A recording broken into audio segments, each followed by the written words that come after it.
Madame, Monsieur, bonsoir. Merci de nous rejoindre pour le 20h sur la télévision togolaise, dont voici les titres. Le chef de l'État, Faure Sozimna Nyazingbe, président en exercice de la CEDEAO, exprime son optimisme pour une issue heureuse du processus électoral au Libéria. Il a exprimé donc hier lors de son séjour à Monrovia, la capitale libérienne.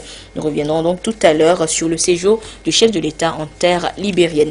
Et puis le FAIEJ, le Fonds d'appui aux initiatives économiques des jeunes, mise sur la qualité pour la prospérité des activités et projets des jeunes entrepreneurs. Les néo-hommes d'affaires découvrent donc les normes de qualité depuis ce matin à travers une formation à Lomé. Voilà pour les titres, une fois encore, bonsoir. Je vous l'annonçais tout à l'heure, le chef de l'État, Faure Sozimna Nyazingbe, président en exercice de la CEDEAO, a effectué un déplacement hier mercredi à Monrovia, au Libéria. Il s'y est rendu pour tenter de régler le contentieux électoral. D'abord, les images de l'arrivée du chef de l'État en terre libérienne, c'était hier.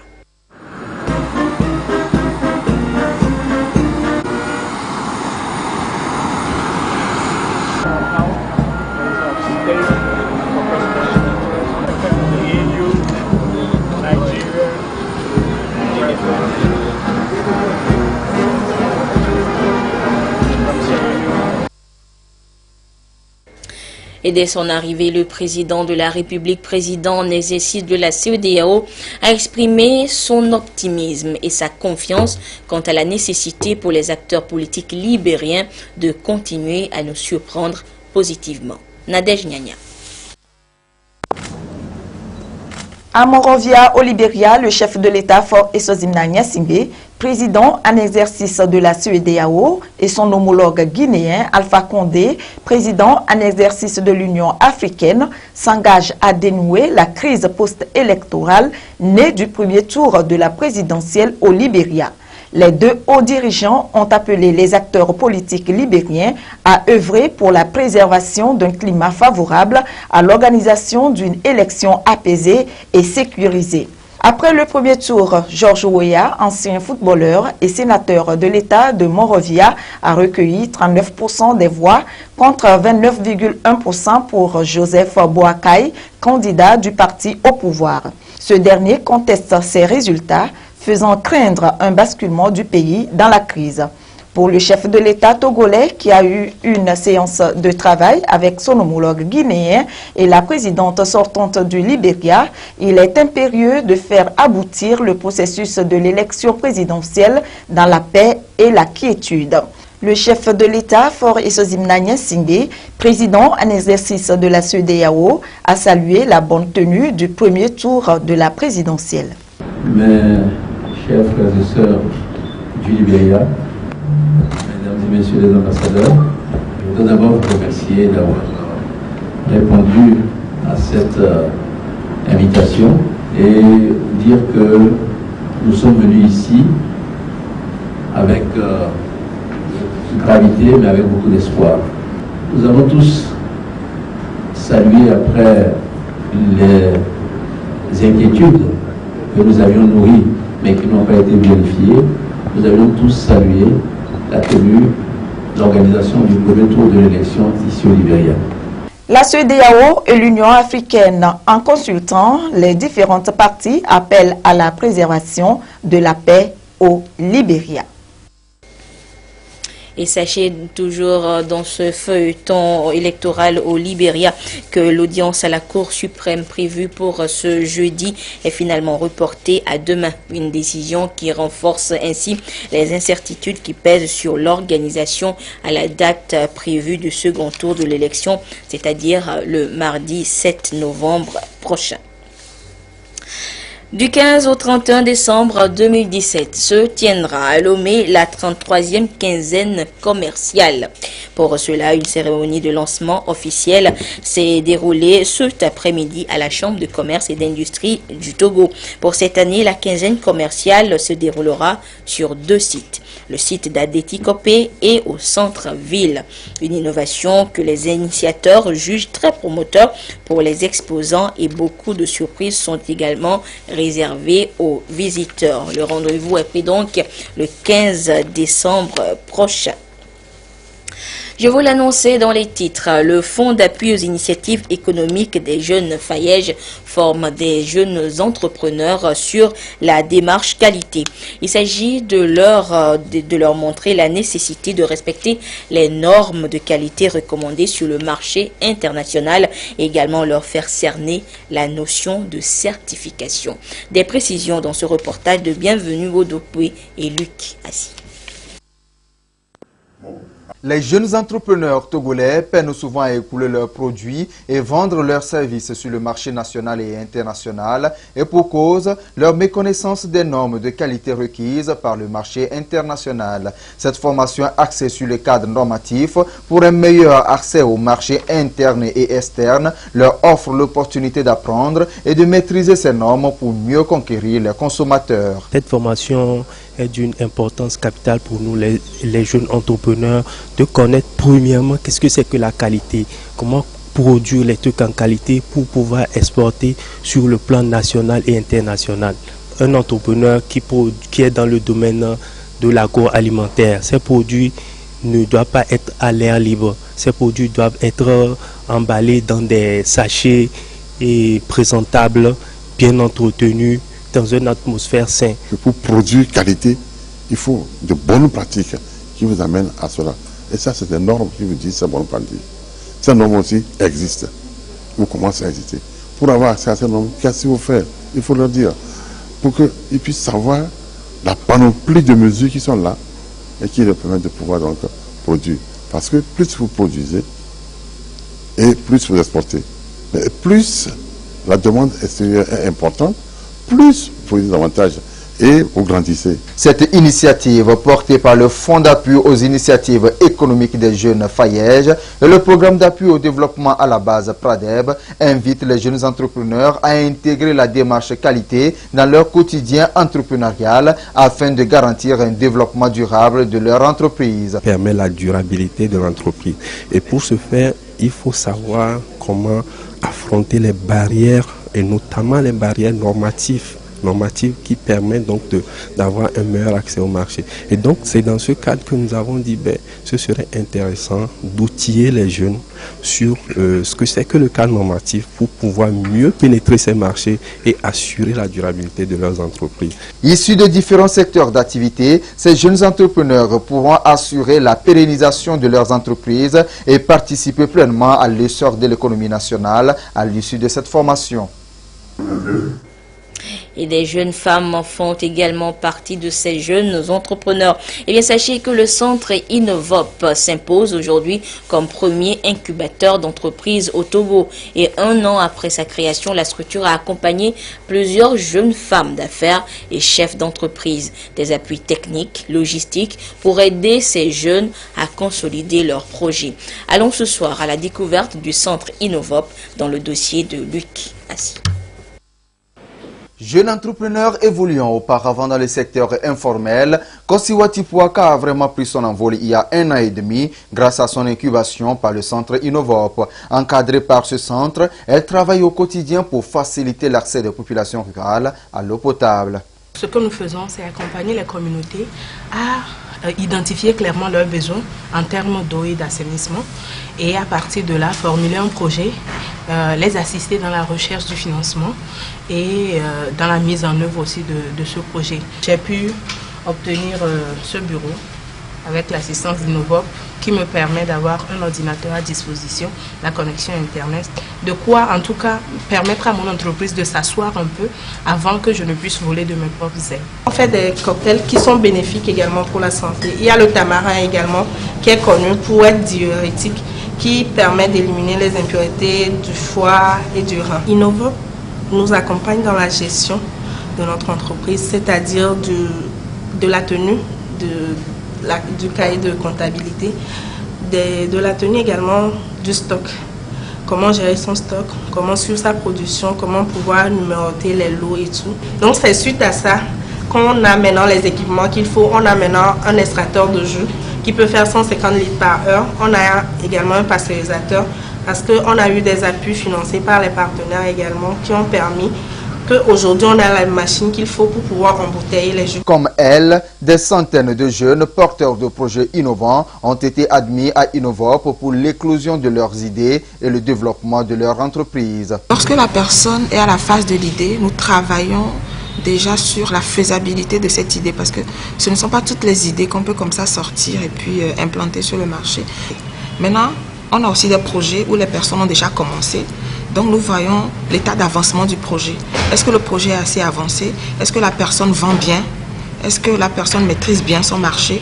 Donc tout ça, ce sont des éléments qui nous permettent de voir. D'abord pour les entrepreneurs qui sont dans la phase idée, nous les aidons à pouvoir peaufiner les questions de rentabilité de leur projet. Et donc nous les aidons à monter le plan financier, étant donné que ce plan est un outil qui va leur permettre de convaincre les investisseurs.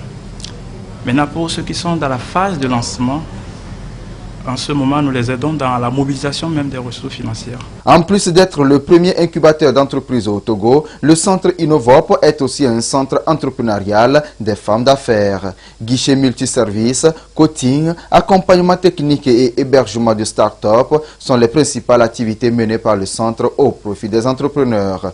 L'entreprise est hébergée à l'intérieur de l'incubateur et donc bénéficie d'un coaching personnalisé avec des experts qui sont en place. Nous avons 5 à 6 experts à leur disposition qui les accompagnent jour le jour selon leurs besoins dans les différents secteurs de leur activité. L'incubation se fait de deux façons. Il y a l'incubation interne qui permet donc aux entreprises d'héberger leur entreprise et d'avoir leur adresse physique ici, de recevoir leurs clients, etc. Mais il y a aussi des incubés externes. Donc c'est des gens qui ne sont pas hébergés, l'entreprise n'est pas hébergée ici, mais qui bénéficient du même coaching personnalisé que ceux qui sont à l'interne.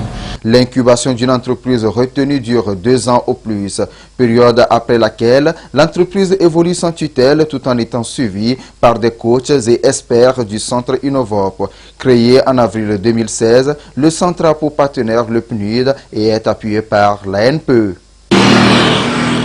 Le collectif des jeunes pour le développement CJD et le Conseil national de la jeunesse CNJ poursuivent ensemble leur tournée de sensibilisation sur les valeurs civiques et citoyennes. Et ce matin, la délégation était du côté d'Adeti Kopé pour entretenir la jeunesse de la localité sur la thématique culture de la paix, citoyenneté, entrepreneuriat et autonomisation des jeunes. Une manière pour eux d'amener la jeunesse à prioriser le patriotisme et le vivre ensemble. Le reportage est signé Ekwe Salah et Medina Salami. Les populations d'Adeti Kopé mobilisées pour soutenir les membres du CNJ et du CJD dans leur démarche de sensibilisation sur la paix et la démocratie au Togo. Dans un esprit de partage, ils ont ensemble réfléchi sur les mécanismes nécessaires pour préserver la paix et le vivre ensemble. Des valeurs essentielles pour un développement harmonieux et durable. Aujourd'hui, avec cette sensibilisation, je pense que la population serait un peu bien outillée et travailler ensemble, cultiver la paix, la cohésion et savoir qu'est-ce qu'il faut faire, qu'est-ce qu'il ne faut pas faire pour que le pays et le canton se développent.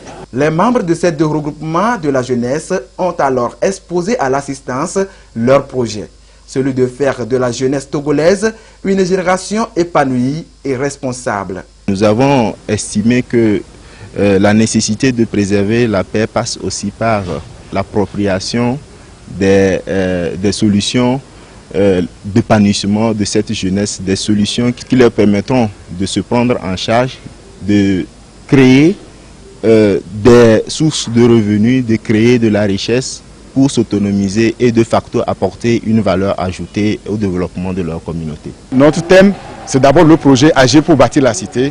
Il consiste en plusieurs projets avec les partenaires. Nous voulons, dans l'entrepreneuriat, créer des projets dans l'agriculture. On voudrait avoir des jeunes entrepreneurs agricoles qu'on appelle les agripreneurs. C'est de créer la maison du savoir et des opportunités où un jeune peut venir trouver de l'information, de la formation et surtout des opportunités, c'est-à-dire des jobs ou des plans d'affaires. Cette rencontre s'inscrit dans le contexte de la grande tournée nationale entreprise par les deux structures il y a 3 mois. Elle a connu la participation de la diaspora qui a profité de l'occasion pour appeler la jeunesse à proscrire la violence et cultiver l'esprit patriotique. Après cette étape, la tournée va se poursuivre pour atteindre les autres préfectures du Togo. Dans le cadre de la mise en œuvre du programme d'urgence et de développement communautaire PUDC, le ministère en charge du développement à la base a signé une convention de financement avec le PNUD. Ceci étant, des ouvrages ont été réalisés dans le Grand Lomé pour permettre aux bénéficiaires de pouvoir développer des activités génératrices de revenus. Les bénéficiaires justement de ces ouvrages se forment depuis ce matin, et ce pour la première vague sur les techniques de transformation du soja en divers produits alimentaires. Serge Dastom et Nathalie Paneguet pour le compte rendu. Dans la mise en œuvre du programme d'urgence de développement communautaire PUDC au Togo, plusieurs ouvrages ont été réalisés et d'autres en cours de réalisation sur toute l'étendue du territoire par l'Agence nationale d'appui au développement à la base ANADEB. Parmi ces infrastructures, des marchés, des forages, des sanitaires, comme c'est le cas ici à Atiégou, à Lomé. À la maison des jeunes d'Amadahome, une première vague des femmes futures exploitantes de ces marchés modernes du Grand Lomé se forme. Nous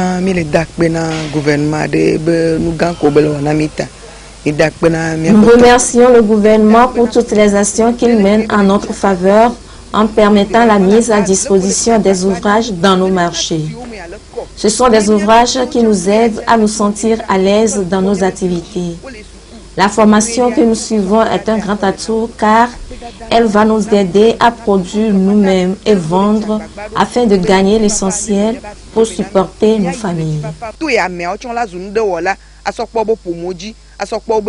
Aujourd'hui, nous sommes ici par rapport aux ouvrages marchands, c'est-à-dire les marchés. Et ces marchés ont été construits dans 5 quartiers. Je veux parler de Adido Gomeasieye, Tiégou, Aguezongo, Pota, Colas et de Vakwosito. Nous avons initié cette formation à la demande des communautés pour les outiller en quelque sorte pour pouvoir créer des activités génératrices de revenus à partir du soja, la transformation du soja en produit alimentaire et le batik. L'accent est mis sur les techniques de transformation du soja en lait, en fromage, en viande séchée, en viande assaisonnée, en beignet. L'ANADEB veut ainsi renforcer leurs capacités pour une meilleure exploitation et rentabilisation de ces nouvelles infrastructures. Après analyse, on s'est rendu compte que c'est des activités génératrices de revenus qui ne nécessitent pas beaucoup d'argent pour démarrer. Donc c'est dans ce cadre-là que nous avons sollicité des praticiennes pour qu'elles viennent entretenir les personnes les plus désireuses de mener ces activités-là. Actuellement, il y a la même formation qui se déroule à Elavagnon autour du marché qui est en construction à Elavagnon, à Blita également, et à Kara et puis à Mango. Une deuxième vague suivra la même formation sur la transformation du soja et la teinture des pagnes appelées batik à partir du lundi 6 novembre 2017. La finalité est de donner des compétences nécessaires à 40 femmes sur le soja et à 40 autres sur le batik. Et les femmes productrices de semences certifiées du Togo étaient, elles, en formation du côté de Secodé. Une initiative de la direction des semences agricoles et plants du ministère en charge de l'agriculture. La rencontre avait pour objectif de renforcer la capacité de ces femmes dans la production des semences spécifiques, et ceci pour booster leur récolte. Le compte rendu depuis Secodé de la marque Bodjon. Promouvoir les semences certifiées sur le territoire national, c'est l'objectif poursuivi par la direction des semences. Cette formation des productrices de ces semences certifiées s'inscrit dans la mise en œuvre du programme de productivité agricole en Afrique de l'Ouest, PPAO. La formation s'est déroulée en 2 sessions de 30 participantes chacune sur la théorie et la pratique dans les champs, écoles et au laboratoire de la ferme semencière de Chotoubois. Nous sommes là pour dispenser une formation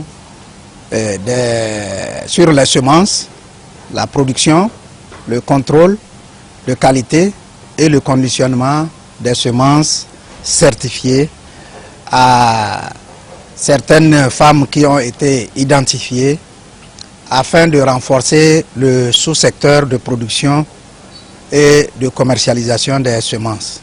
Elles seront outillées dans le choix de la parcelle à produire et où elles vont produire, tous les itinéraires techniques de production, comment contrôler la qualité des semences pour qu'elles puissent vendre leurs semences sur le marché. Le directeur régional de l'agriculture, de l'élevage et de l'hydraulique, Dr Karim Mohamedou, a indiqué que le thème de la session qui porte sur les techniques de production, de conditionnement et de contrôle de qualité des semences s'inscrit dans la dynamique de la restauration et d'assainissement du sous-secteur des semences dans le pays. Il a remercié la Banque mondiale pour son soutien à la politique agricole du gouvernement togolais. Hors du Togo, en bref, le Paris se félicite ce jeudi du lancement de la première opération conduite par la force antiterroriste du G5 Sahel. Cette force constituée par le Burkina Faso, le Mali, le Niger, la Mauritanie et le Tchad pourrait compter jusqu'à 5000 hommes répartis en 7 bataillons. Et il faudra encore des mois pour mettre à niveau ces bataillons, les entraîner et surtout les équiper. Il faut noter que l'opération de ce jeudi a débuté donc au Burkina Faso pour cette guerre contre le terrorisme dans la sous-région. Et puis aux États-Unis, Donald Trump réclame la peine de mort pour l'auteur de l'attentat de New York mardi dernier. Le terroriste, un jeune ouzbek qui dit avoir été inspiré par le groupe État islamique et qui se réjouit de son acte qui a coûté la vie à 8 personnes. Saifullo Saipov, satisfait d'avoir commis l'attentat le plus meurtrier à New York depuis le 11 septembre. C'est ce que cet Ouzbek de 29 ans a dit au procureur qui l'a inculpé pour terrorisme. Blessé par la police, c'est en fauteuil roulant qu'il s'est présenté à la justice, fier de son acte et avouant l'avoir longuement préparé. Le suspect a admis que ce qui l'a inspiré pour commettre cette attaque, ce sont des vidéos de l'État islamique qu'il regardait, qu'il planifiait l'attentat depuis 2 mois et qu'il avait loué, le 22 octobre, une camionnette pour s'entraîner à manipuler ce genre de véhicule en prévision de l'attaque d'Halloween. Une date qu'il n'a pas non plus choisie au hasard, persuadé que les rues de New York seraient particulièrement bondées ce jour-là. Le voici, lunettes noires sur le nez, sur le parking du magasin où il a loué sa camionnette, 1 heure seulement avant son crime. Il a choisi ce mode opératoire pour faire, dit-il, un maximum de victimes. Car depuis l'hôpital où il est soigné, Saifullo Saipov parle aux enquêteurs. Cet attentat, il y pensait depuis 1 an. Il ne cache pas son fanatisme, au point de demander qu'un drapeau de l'État islamique soit accroché dans sa chambre. Il voulait en outre en mettre un sur son pick-up lors de l'attaque, avant d'y renoncer. Dans son téléphone et son ordinateur retrouvés à son domicile du New Jersey, les enquêteurs ont découvert 90 vidéos et des milliers d'images d'exactions commises par Daesh. Connu jusqu'alors des services de police pour quelques infractions routières, c'est le profil d'un homme fasciné par la violence et progressivement radicalisé que découvre l'Amérique.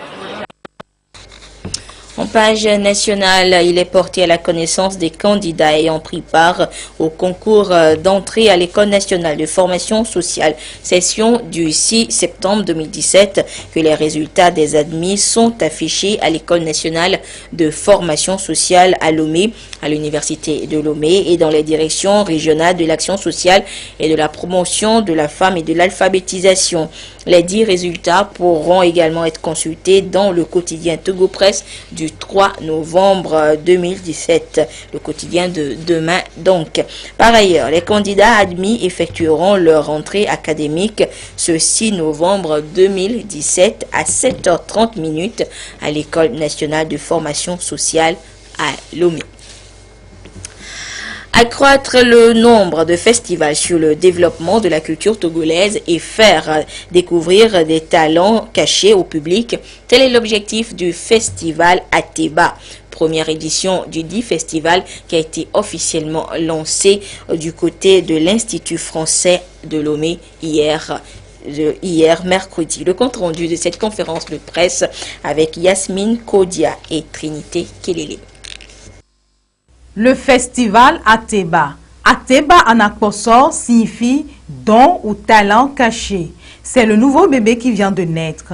Pour cette première édition, Décibel Association veut célébrer les talents à travers une plateforme d'échange et de partage des expériences. Nous voulions porter un message qui dit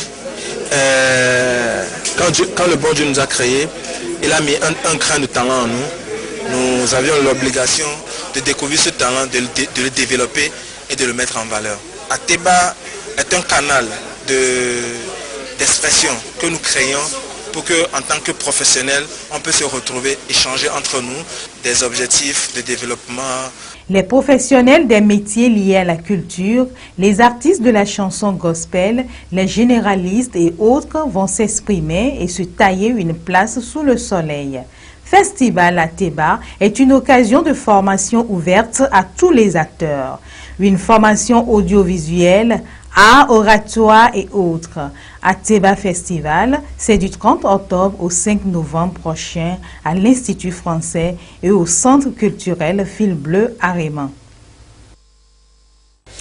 Le commissaire général de l'Office togolais des recettes OTR porte à la connaissance des candidats et candidates retenus à la présélection pour le recrutement des agents d'appui fiscal et des agents de surveillance du territoire douanier suivant l'avis numéro 001-2017 OTR que le test écrit aura effectivement lieu dans les centres de Lomé et de Kara le samedi 4 novembre 2017 à partir de 7 heures. Par ailleurs, le commissaire général rappelle aux candidats et aux candidates que l'accès à la salle du test est subordonné à la présentation d'une carte nationale ou d'un passeport valide. Se munir de 2 stylos bleus.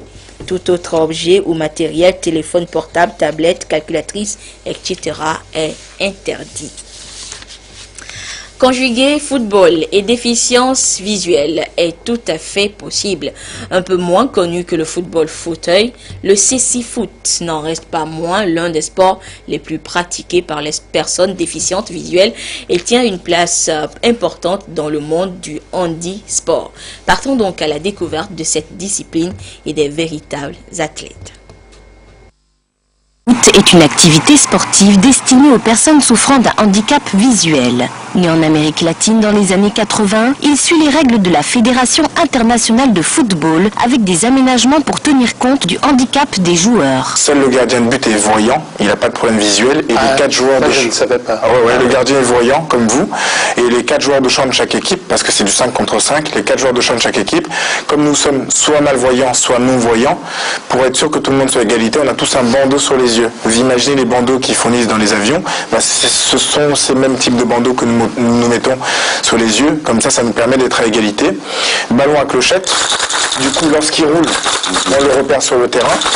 Et on joue sur un terrain de dimension handball. À tout juste 24 ans, Yvan Wondji cumule les distinctions sportives. Ce champion d'Europe, médaillé d'argent, tient tout d'abord à s'impliquer dans le développement de cette discipline pour montrer un autre visage du handicap. Mais le handicap, c'est pas ce qui fait une personne. Ce sont ses qualités, ses défauts qui caractérisent une personne. C'est pas le handicap. Et malheureusement, surtout en Afrique, on a tendance à assimiler l'être humain avec son apparence, avec le handicap. Le cécifoot, une activité sportive internationale qui se développe de plus en plus sur le continent. Ainsi, 12 pays en Afrique disposent d'une telle équipe. 4 pays se sont affrontés dimanche 29 octobre au Cap-Vert lors de la Coupe d'Afrique des Nations Cécifoot 2017. Le Maroc, qui l'a emporté face au Mali avec 8-1, fera donc partie des équipes qualifiées pour la Coupe du Monde de Cécifoot en 2018. Une discipline qui nous permet également d'ouvrir la page des sports de ce jeudi. Et Claude, c'est le premier numéro de la page des sports donc de ce mois de novembre. Claude, bonsoir. Bonsoir Anita. Et nous allons parler de basketball et de boxe. D'abord la première édition de la Coupe d'Afrique des Nations de basketball 3 contre 3 démarre demain dans notre capitale. Effectivement Anita, à quelques heures du coup d'envoi de la compétition, nos sélections nationales ont peaufiné leur dernier réglage comme l'a constaté Modeste Nyakofre Kouma. Messan Ako Marco, Samuel Banka, Jimmy Williams et Agemte Site Malapa sont les joueurs de l'équipe nationale de basketball 3 contre 3. Ils s'entraînent pour la Coupe d'Afrique des Nations de la discipline. On est venu pour faire quelques retouches, quelques réglages par rapport à notre stratégie à adopter en face des adversaires qu'on aura dans notre poule. Pour cette Coupe d'Afrique des Nations qui démarre ce vendredi, le Togo évolue dans le groupe D aux côtés du Ghana et du Bénin. La poule de Togo est abordable. On va essayer de sortir les épingles du jeu. D'abord, au début, le Togo n'est pas bien classé sur le rang africain, mais je pense que l'objectif maintenant, c'est de gravir les échelons, essayer d'avoir les matchs, un match par match, et accéder aux demi-finales et pourquoi pas aux finales. 12 pays repartis en 4 poules prennent part à la compétition. Et Claude, après le basketball, place au noble art avec l'Assemblée générale de la Confédération africaine de boxe qui s'est tenue à Cotonou, au Bénin voisin, du 29 au 31 octobre dernier. En état, d'importantes décisions ont été prises, dont des sanctions à l'encontre de certains de ses membres et le réaménagement des championnats de zone devenus qualificatifs. Plus de précisions avec notre envoyé spécial à Cotonou, Djampiou.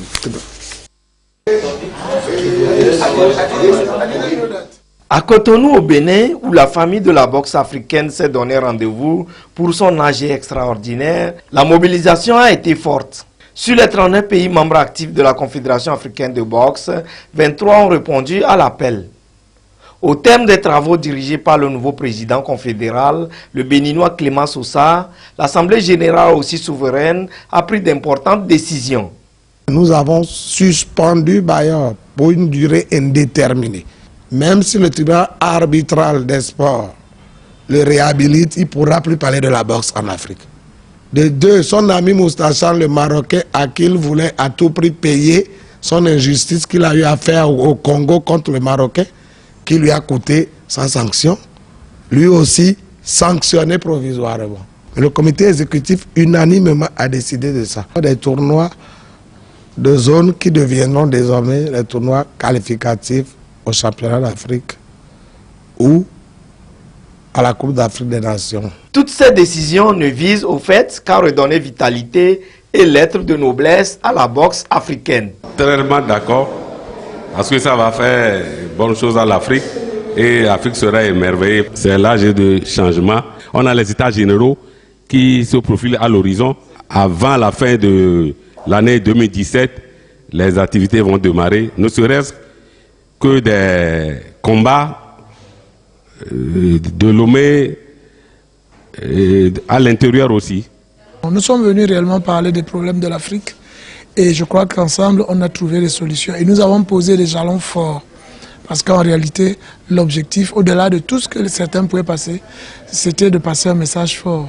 Je rentre serein parce que je sais que désormais nous sommes sur la bonne voie et qu'en réalité nous parlerons tous désormais d'une seule voix. Cette Assemblée générale extraordinaire, le tout premier de l'ère Sosa, qui a atteint son quorum, a pris fin avec l'espoir de voir la page des tumultes au sein de la communauté pugiliste africaine définitivement tournée.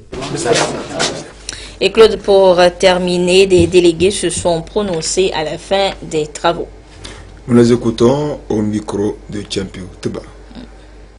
Pour devenir un continent fort, comme tous les autres continents, non, abat les diviseurs, abat la haine, abat la rancune. Ce qui est passé, tournons-nous résolument vers l'avenir. Un nouveau vent s'est déjà soufflé, alors nous devons soutenir le bureau exécutif de la Confédération africaine de boxe, avec le dynamisme du même directeur exécutif, Joseph Muller, que vous le connaissez. C'est quelqu'un qui a beaucoup tenu la Confédération, c'est un spécialiste, c'est un expert. Donc toute l'équipe est restée et je jette des bouquets de fleurs aux nouveaux venus, donc qu'ils rejoignent le bateau. Le bateau africain est un seul bateau, un seul guide, Maître Sosa Simawango Clément.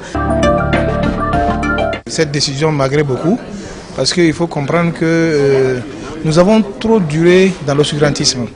Et lorsque ce que nous venons de voir, ce que nous avons vu véritablement aujourd'hui, c'est avec un sentiment de fierté. Notre fédération adhère, n'est-ce pas, à la CAB depuis plus longtemps et nous payons, n'est-ce pas, nos cotisations chaque année, mais véritablement nous ne voyons pas, nous ne savons même pas qu'est-ce que c'est que la CAB. Mais avec l'éclaircissement que nous venons de voir aujourd'hui ce matin, nous avons compris que la CAB est un partenaire indéniable de toutes les fédérations. Et c'est pour, n'est-ce pas, accompagner, si vous voulez, les fédérations et sur le plan compétition et sur le plan matériel également. Et vous savez que quelqu'un ne peut pas aller en guerre sans fusil. Aujourd'hui, on s'est senti qu'on n'est pas orphelin. On s'est senti que nous avons quelqu'un de devieux qui aime, n'est-ce pas, cette discipline qui est le noble art. Il faut d'abord aimer. Et moi, à l'écouter, j'ai senti, n'est-ce pas, ce challenge à ce grand monsieur qui est prêt pour tout, qui également, on sent l'investissement qu'il veut faire au niveau de la boxe et de la discipline. Nous avons véritablement des gens pour venir travailler véritablement avec nous, s'investir et que les choses aillent dans le vrai sens du. Oui, Anita, compte tenu de la CAN de basketball 3 contre 3 qui démarre demain dans notre capitale, nous n'aurons plus direct foot.